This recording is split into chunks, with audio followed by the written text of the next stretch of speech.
Hello everyone, आप देख रहे हैं rank plus the learning app और मैं हूं चंदन सर। डियर साथियों, आज मैं आपको एक अगेन 2024 में नए वैकेंसी की इंफॉर्मेशन देने जा रहा हूं। साल लास्ट हो रहा है लेकिन वैकेंसी नए नए आ रहे हैं। ये हर साल होता है, शुरू में ईयर स्टार्ट होता है, सो मिड से आते आते लास्ट तक वैकेंसी ज्यादा आ जाते हैं। ठीक है, ये अगेन वैकेंसी किसकी मैं जानकारी देने जा रहा हूँ। ये वैकेंसी आया है आईसीएमआर से। आईसीएमआर मतलब Indian council of medical and research. Indian council of medical and research ICMR की वैकेंसी है। ये वैकेंसी कितने पोस्ट पे है, कैसे अप्लाई करेंगे, कब तक लास्ट डेट है, फी कितना लगेगा, सिलेक्शन प्रोसीजर क्या होगा, मार्क्स कैसे क्वेश्चन पूछे जाएंगे, कितने मार्क्स का क्वेश्चन होगा, नेगेटिव मार्किंग होगी कि नहीं होगी, इन सभी चीजों पे हम बात करेंगे। उससे भी पहले ये वैकेंसी आईसीएमआर में किस स्टेट से आई है इसको मैं बताऊंगा, और इसमें किस किस स्टेट के स्टूडेंट अप्लाई कर सकते हैं ये सबसे पहले बताई जाएगी। उससे भी पहले आपको बताया जाएगा कि ये वैकेंसी रियल है कि फेक है। इसको मैं पहले वेरीफाई करता हूं, as it is as always. इसको फिर से वेरीफाई करते हैं। सबसे पहले आपको गूगल पे आनी है सर जी, और गूगल पे आकर के आपको गूगल क्रोम में सर्च क्या करना है, आपको गूगल क्रोम में सर्च करना है आईसीएमआर। जैसे ही सर्च करोगे सबसे फर्स्ट में वेबसाइट ओपन हो जाएगा icmr.gov.in। इस वेबसाइट को आपको ओपन करना है। जैसे क्लिक करोगे स्क्रॉलिंग हो रहा है, ओपन हो जाएगा। ओपन होने के बाद आईसीएमआर का ये होम डैशबोर्ड है। ठीक है, इस होम डैशबोर्ड पे यहाँ पर देखो एक दिया हुआ है सर जी पैरामीटर, लिखा हुआ है इधर में कैरियर। कैरियर पे आपको क्लिक करना है। मैं कैरियर पे क्लिक करता हूँ सर। जैसे ही मैं कैरियर पे क्लिक करूंगा ऊपर में लिखा हुआ है एम्प्लॉयमेंट अपॉर्चुनिटीज। एम्प्लॉयमेंट अपॉर्चुनिटी पे मैं क्लिक करता हूँ, स्क्रॉलिंग होगा। स्क्रॉलिंग होने के बाद ये ओपन होगा। नीचे की ओर मैं स्क्रॉल करता हूँ इसको। जैसे नीचे की ओर मैं स्क्रॉल करूंगा तो यहाँ पर देखो सर, चौथे नंबर पर, फोर्थ नंबर पर वैकेंसी दिया गया है। Vacancy notification for assistant technician first laboratory attendant first post. ये एडवर्टाइजमेंट नंबर 2024 एनआईओएच आरसीटी ऐसा लिखा हुआ। कितने नंबर पे है? 4 नंबर पे। ठीक है, यहाँ पर दिया गया एडवर्टाइजमेंट का पीडीएफ इंग्लिश में। ये व्यू का ऑप्शन दिया गया। मैं इस पे जैसे ही क्लिक करूंगा व्यू के ऑप्शन पे थोड़ा देर स्क्रॉल होगा, और स्क्रॉल होने के बाद एक पीडीएफ ओपन होगा। जो पीडीएफ ओपन होगा यही पीडीएफ में वहां पर आपके शो कर रहा था, यही वो पीडीएफ है। यानी कि ये पीडीएफ ऑफिशियल वेबसाइट पे अवेलेबल है। दैट मींस कि ये वैकेंसी रियल है, वेरीफाई हो गया। ठीक है, अब ये वैकेंसी आउट रिलीज कब हुआ था सर? रिलीज हुआ था 21 नवंबर 2024 को, और ये मैं वीडियो आपको दे रहा हूं 28 नवंबर 2024 को। हालांकि मैं टेलीग्राम चैनल पे उसी दिन नोटिफिकेशन दे दिया था, लेकिन कुछ और भी काम होते हैं ना, उसमें एंगेज थे। खैर फिलहाल घबराओ मत, अभी इसका बचा हुआ है डेट। अप्लाई कब तक होगा बताने वाला हूं। चलिए अब सारी डिटेल पे हम लोग स्टार्ट करते हैं। सबसे पहले पोस्ट वाइज वैकेंसी जान लेते हैं। ठीक है सर, सबसे फर्स्ट वन है असिस्टेंट पोस्ट पे वैकेंसी। ये हमारे लिए नहीं है, मतलब लैबोरेटरी टेक्नीशियन का नहीं है। 2 पोस्ट पे वैकेंसी है। पे लेवल 35,400 से लेकर के 1,12,400 तक है। टेक्नीशियन ग्रेड फर्स्ट 19 पोस्ट पे वैकेंसी है, यही हमारे लिए है, मतलब लैबोरेटरी टेक्नीशियन के लिए। अनरिजर्व के लिए 7 है, 2 है 5 है। इसके पे लेवल जो 19,900 से 63,200 तक है। थर्ड वन वैकेंसी है लैबोरेटरी अटेंडेंट का ग्रेड फर्स्ट। ये भी हमारे लिए नहीं है, बट 10th क्वालिफिकेशन पे तो आप अप्लाई कर सकते हो। 6 पोस्ट पे वैकेंसी है। टोटल जो है 27 पोस्ट पे वैकेंसी है। लेकिन एक मिनट रुको, आईसीएमआर से वैकेंसी था, लेकिन किस स्टेट की काउंसिल ने वैकेंसी निकाली है?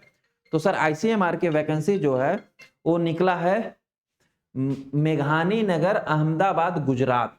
यानी कि ये अहमदाबाद गुजरात से वैकेंसी आया है आईसीएमआर का। ठीक है, तो अब मन में कंफ्यूजन होगा कि क्या गुजरात के स्टूडेंट अप्लाई कर सकते हैं? बिल्कुल नहीं। आप किसी भी स्टेट के स्टूडेंट हैं तो आप इस आईसीएमआर में वैकेंसी में अप्लाई कर सकते हो। सेंट्रल गवर्नमेंट का जॉब होता है। बट फर्क यही होगा कि जो गुजरात के स्टूडेंट होंगे वो कैटेगरी वाइज अपना रिजर्वेशन क्लेम कर सकते हैं। बट अगर अदर स्टेट के स्टूडेंट हैं तो आप अनरिजर्व कैटेगरी में जो है सो अप्लाई करेंगे। ठीक है, आप रिजर्वेशन क्लेम नहीं कर सकते हो, बस फर्क इतना ही होता है। अब हम पोस्ट वाइज जान लेते हैं एक एक वैकेंसी। सबसे फर्स्ट वन है पोस्ट कोड एएसएसटी, यानी कि असिस्टेंट का जो पहला वैकेंसी था, ये वाला। 3 वैकेंसी है ना। सबसे फर्स्ट वन वैकेंसी है असिस्टेंट एडमिनिस्ट्रेटिव ब्लॉक की वैकेंसी है। पे लेवल मैंने आपको बता दिया 6 पे। अनरिजर्व के लिए 2 वैकेंसी है। मिनिमम एजुकेशन क्वालिफिकेशन क्या चाहिए? 3 साल का बैचलर चाहिए। ठीक है, बैचलर डिग्री होना चाहिए किसी भी रिकॉग्नाइज यूनिवर्सिटी से। ऑलराइट, इसके अलावा जो है वर्क एक्सपीरियंस होना चाहिए, वर्किंग नॉलेज होना चाहिए कंप्यूटर पे, एमएस ऑफिस और पावर पॉइंट पे आपको काम करना आना चाहिए। ठीक, इसकी 30 साल एज लिमिट है, अपर एज लिमिट की बात कर रहा हूं। दूसरा पोस्ट जो हम लोगों के लिए टेक्नीशियन के लिए, टेक्नीशियन फर्स्ट है, पोस्ट कोड है टेक 1। ठीक है, टेक्निकल पोस्ट पे है, यानी लैबोरेटरी में आपको काम करना होगा। ठीक है, लेवल 2 है 19,900 से 63,200 सरकारी वैकेंसी है। 19,900 है तो समझ लो पेमेंट वही 40,000, 40, 42, 43,000 से स्टार्ट होगा, है ना। टीए बहुत सारा भत्ता वगैरह जुड़ता है। टोटल पोस्ट को कितना है सर? 19 पोस्ट में वैकेंसी है। रिजर्व के लिए 7 है, ईडब्ल्यूएस के लिए 3 है, ओबीसी के लिए 5 है, एसटी के लिए 2 है, एससी के लिए 2 पोस्ट में वैकेंसी। इसी एसेंशियल एजुकेशन क्वालिफिकेशन इन्होंने क्या मांगा है? एसेंशियल एजुकेशन क्वालिफिकेशन जो 12th होना चाहिए या इंटरमीडिएट जिसको हम कहते हैं वो होना चाहिए। किससे होना चाहिए सर? साइंस से होना चाहिए। अब इन्होंने मेंशन नहीं किया कि पीसीबी फिजिक्स केमिस्ट्री बायोलॉजी से होना चाहिए, फिजिक्स केमिस्ट्री मैथ से होना चाहिए। मतलब दोनों में से किसी से भी आपने साइंस किया है, इधर मैथ से किया है, बायोलॉजी से, आप इसमें एप्लीकेबल हो अप्लाई करने के लिए। पहला क्या होना चाहिए सर? 12th होना चाहिए साइंस से, ठीक है। प्लस इसके साथ जो है एटलीस्ट इन्होंने मेंशन कर रखा है जो किसी भी रिकॉग्नाइज बोर्ड से ही ऑलरेडी लोग करते हैं 12th, ठीक है। इसके साथ plus and at least 1 year diploma in medical laboratory technology होना चाहिए।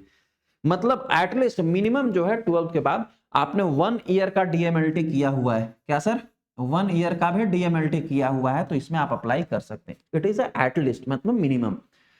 मैक्सिमम आपने 2 साल के डिप्लोमा किया हुआ है, बैचलर भी किया हुआ है, मास्टर भी किया हुआ है, तब भी आप अप्लाई कर सकते हो। There will no any issue. इसके अलावा भी अगर आपने कंप्यूटर केमिकल टेक्नोलॉजी में किया हुआ डिप्लोमा, तब भी industrial safety form of government में भी किया हुआ डिप्लोमा, तब भी आप अप्लाई कर सकते हो। लेकिन कंडीशन क्या है? 10th के बाद डिप्लोमा किया होगा तो नहीं अप्लाई कर सकते हो, या 10th के बाद डायरेक्ट बैचलर किया होगा तब नहीं अप्लाई कर सकते हो। 12th पहले होना चाहिए। 12th के बाद आपको डीएमएलटी, बीएससी एमएलटी, बीएमएलएस कुछ भी है आप अप्लाई करो, एलिजिबल हो गए। ठीक है सर, क्लियर हो गया। मैक्सिमम एज जो है वो है 28 ईयर, एज लिमिट जो है 28 साल है। जो रिजर्वेशन क्लेम करते हैं उनको एज लिमिट में रिलैक्सेशन भी दिया गया है, उसके लिए आप पीडीएफ को चेक कर लेना। अच्छा, ये पीडीएफ जो है मैं अपने टेलीग्राम चैनल पे दे देता हूं। उस टेलीग्राम चैनल का लिंक भी इस वीडियो का डिस्क्रिप्शन में, वहां से आप टेलीग्राम चैनल ज्वाइन करके भी कर सकते हो। Rank plus the learning app पर भी ये पीडीएफ अवेलेबल होगा, वैकेंसी अपडेट सेक्शन में, वहां से भी आप डाउनलोड कर सकते हो। कहीं से भी आप डाउनलोड कर सकते हो, या ऑफिशियल वेबसाइट आईसीएमआर के वेबसाइट पर भी जाकर डाउनलोड कर सकते हो। ठीक है। थर्ड वन पोस्ट है सर, जो तीसरा है लैबोरेटरी अटेंडेंट का है। 2 पोस्ट, कितना पोस्ट पे वैकेंसी है सर? टोटल 6 पोस्ट पे वैकेंसी है। रिजर्व के लिए 2, ईडब्ल्यूएस के लिए 2, एससी एसटी के लिए 2। इसके लिए एजुकेशन क्वालिफिकेशन क्या है सर? 10th पास होना चाहिए। ठीक है, 50% मार्क्स आपको इसमें होना चाहिए। उसके बाद जो है 1 ईयर का वर्किंग एक्सपीरियंस होना चाहिए किसी भी recognised government recognised approve register laboratory में। 1 साल का एक्सपीरियंस होना चाहिए। लैब अटेंडेंट का है वैकेंसी। या आपको आईटीआई में भी रिस्पेक्टेड फील्ड में अगर सर्टिफिकेट है तो भी आप इसमें अप्लाई कर सकते हो। लैब अटेंडेंट मतलब समझते हो? लैबोरेटरी में काम करने वाले। एक्चुअल में जैसे फिजिक्स का लैब होता है ना, केमिस्ट्री का लैब होता है ना, वैसे में वर्क करने के लिए उनको लैब अटेंडेंट कहते हैं। ये हमारे मेडिकल लैबोरेटरी टेक्नोलॉजी से नहीं बिलोंग्स करता है। ठीक है, लेकिन अगर आप एलिजिबल हैं, इच्छुक हैं, तो आप अप्लाई कर सकते हैं, क्योंकि 10th के बाद ही इसमें मांगा हुआ है, लेकिन आपको एक्सपीरियंस होगा तब। 25 साल इसकी एज लिमिट है सर। ठीक है। अब तो ये समझ में आ गया कि किन किन पोस्ट, 3 पोस्ट पे वैकेंसी था। दूसरा नंबर वाला जो 19 पोस्ट पे वैकेंसी है वो हमारे लिए है, उसमें आप हमारे स्टूडेंट अप्लाई कर सकते हो। अब सवाल आता है अप्लाई करना कैसे है सर? अप्लाई 21 नवंबर से ही स्टार्ट हो चुका है। ठीक है, अप्लाई करना कैसे? अच्छा, 21 नवंबर से स्टार्ट हो चुका है, और लास्ट डेट कब है ये तो मैंने आपको बताया ही नहीं। 21 नवंबर से स्टार्ट हो चुका है, सो लेकर 11 दिसंबर 2024 तक। 21 नवंबर से लेकर के 11 दिसंबर 2024 तक आप मिडनाइट तक अप्लाई कर सकते हो। ऑलराइट, तो आज है 28 नवंबर, अभी आपके पास समय है, अप्लाई करो, बेधड़क करो। अप्लाई करना कैसे है? वो जो आईसीएमआर की वेबसाइट मैंने खोली थी ना सर्च करके, उस पर अप्लाई नहीं होगा। उसके लिए इन्होंने ये वेबसाइट दिया हुआ है, क्योंकि अहमदाबाद से अप्लाई होना है ना, तो www.niohrecruitment.org ये वेबसाइट आप गूगल पर सर्च करोगे ओपन हो जाएगा। नहीं तो इस वेबसाइट को भी मैं इस वीडियो के डिस्क्रिप्शन में दे दूंगा लिंक। हाउ टू अप्लाई लिखा होगा, उस पर डायरेक्ट क्लिक करोगे, इस वेबसाइट पर चले जाओगे।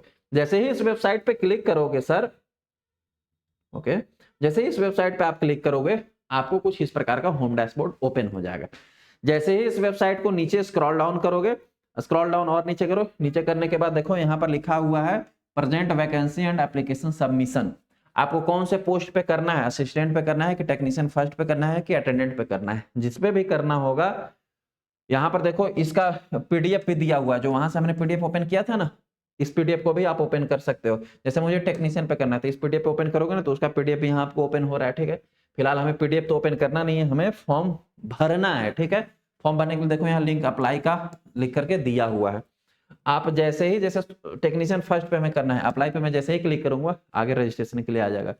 रजिस्ट्रेशन कर लो और रजिस्ट्रेशन करने के बाद लॉगिन करो, लॉगिन करने के बाद फॉर्म अप्लाई कर लो, ठीक है सर। ऑल राइट, ये आपको होप सो समझ में आ जाएगा कैसे हम फॉर्म अप्लाई करेंगे, ठीक है प्यारे। अब आता है सिलेक्शन प्रोसीजर, मतलब कि क्वेश्चन कैसे होंगे, कैसे एग्जाम होगा और क्या सिलेबस होगा। सबसे फर्स्ट में इन्होंने क्लियर मेंशन कर रखा है कि selection said post will be through at the written test only. Written test होगा, रिटन टेस्ट मतलब एमसीक्यूज पूछे जाएंगे। अब रिटन टेस्ट सीबीटी भी हो सकता है, कंप्यूटर बेस्ड टेस्ट भी हो सकता है, सीबीटी भी हो सकता है, या ओएमआर से भी हो सकता है, ये इन्होंने मेंशन नहीं किया, लेकिन होगा रिटन टेस्ट, ठीक है। टोटल नंबर ऑफ मार्क्स जो होंगे 100 होंगे और ऑब्जेक्टिव क्वेश्चन 100 होंगे। टोटल क्वेश्चन 100 पूछा जाएगा और इसके 100 मार्क्स भी होंगे, मतलब एक क्वेश्चन जो है 1 मार्क्स का होगा, ठीक है। टाइम नहीं दिया इन्होंने कि 100 क्वेश्चन कितनी देर में सॉल्व करना है, जब एग्जाम देने जाओगे उसमें पता चलेगा, ठीक। लेकिन 100 क्वेश्चन पूछा जाएगा 100 मार्क्स का, यानी एक क्वेश्चन 1 मार्क्स का होगा। और इसमें निगेटिव मार्किंग भी होगी, क्या सर? इसमें 0.25 जो है वो निगेटिव मार्किंग भी होगी। जो एग्जाम होगा उस एग्जाम का जो लैंग्वेज होगा वो इंग्लिश होगा, मतलब हिंदी में एग्जाम नहीं होगा सर, ये बात को याद रखना, इंग्लिश में ही केवल एग्जाम्स होगा इसका। ऑलराइट, उसके बाद एक चीज और आपको जानना है कि इसके एग्जाम, जैसे वैकेंसी है गुजरात से, तो टेस्ट होगा कहाँ? क्या हमारे शहर में, जैसे मैं बिहार से हूँ, कोई झारखंड से है, कोई बंगाल से है, कोई महाराष्ट्र से है, तो क्या हमारे शहर में होगा? नहीं। एग्जाम देने के लिए जो है आपका जाना होगा अहमदाबाद और गांधीनगर, ये 2 जगह ही एग्जाम सेंटर होंगे। अब इनमें से जहां भी आपको सेंटर जाएगा आपके एडमिट कार्ड में मेंशन होगा। क्लियर है सर? तो आप ये मेंशन कर लो कि आपको जाना वहीं है एग्जाम देने।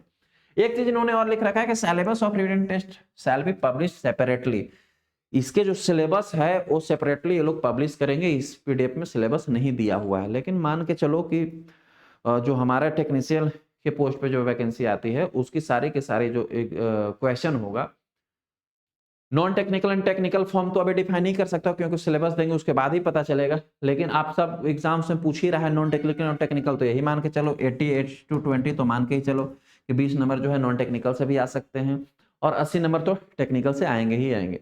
अगर नॉन टेक्निकल का नहीं पूछेंगे तब समझ लो कि 100 मार्क्स के टेक्निकल के क्वेश्चन आएंगे, मतलब बीएमएलटी और डीएमएलटी के आपको सिलेबस पढ़ना है, ठीक है। एग्जाम का तो इन्होंने डिफाइन नहीं कर रखा कि कब लेंगे एग्जाम, लेकिन दिसंबर में फॉर्म भरवा रहे हैं तो जनवरी तक इन्होंने एडमिट कार्ड रिलीज करेंगे, फरवरी मार्च तक समझ लो कि एग्जाम भी ले सकते हैं। ये एज पॉसिबल अगर मैं कहूं तो, वरना डिपेंड इन्हीं पे है कि कब हो सकता है 6 महीने बाद भी एग्जाम लेंगे, लेकिन 2 से 3 महीने तो मान के चलो कि फॉर्म भराने के बाद एग्जाम लेने में टाइम लगता है। लेकिन आईसीएमआर की वैकेंसी आती है तो एग्जाम होता है प्यारे, हमारे पिछले वैकेंसी में भी बच्चों के एग्जाम्स हुए हैं, सिलेक्शन भी हुआ है, तो ये मान के चलो कि एग्जाम्स और सिलेक्शन तो होता ही है। इसके लिए आपको डोंट वरी एंड फिकर नोट रहना है। अब आपके दिमाग में आ रहा होगा कि सर एग्जामिनेशन फी कितना लगेगा? अनरिजर्व के लिए 1000 रुपीज लगेगा, SC ST PWD ये सब होंगे तो उनको 500 लगेगा। ऑलराइट सर, होप सो ये जानकारी आपको इंफॉर्मेटिव लगी होगी। प्रिपरेशन करने के लिए आप लाइफ फाउंडेशन 2.0 बैच ज्वाइन कीजिए rank plus the learning app पे जाकर के, ठीक है। एंड जल्दी जल्दी अप्लाई कर लीजिए क्योंकि 11 नवंबर लास्ट डेट है, उसके आगे नहीं होना चाहिए। It is all about the today lecture, today videos, today information. मिलते हैं किसी नए वीडियोज में, किसी नए लेक्चर्स में, नए टॉपिक के साथ। Thank you so much.